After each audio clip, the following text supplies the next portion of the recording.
જાણીશું। વાત કરીએ રાજ્યમાં 5.6 ડિગ્રી સાથે નલિયા સૌથી ઠંડુગાર શહેર બન્યું છે। અમદાવાદમાં લઘુત્તમ 13.9 ડિગ્રી તાપમાન નોંધાયું છે, તો 10 શહેરોમાં 24 કલાકની અંદર 6 ડિગ્રી સુધી ઘટાડો પણ જોવા મળ્યો છે। રાજ્યોમાં હાડ થીજવતી ઠંડીનો અહેસાસ પણ થઈ રહ્યો છે। ઉત્તરાયણ પર્વે સારો પવન રહેવાની પણ સંભાવના વ્યક્ત કરવામાં આવી છે। હવામાન વિભાગ દ્વારા આગાહી કરાઈ છે।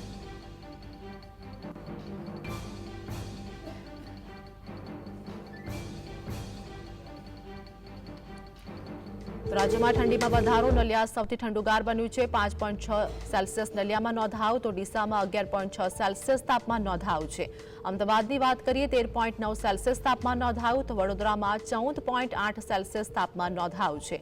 સુરતમાં 17.1 સેલ્સિયસ તાપમાન નોંધાયું, તો રાજકોટમાં 10.4 સેલ્સિયસ તાપમાન રાજકોટમાં નોંધાયું છે। અમરેલીમાં 10.4 સેલ્સિયસ, તો ભાવનગરમાં 15.1 સેલ્સિયસ તાપમાન નોંધાયું છે।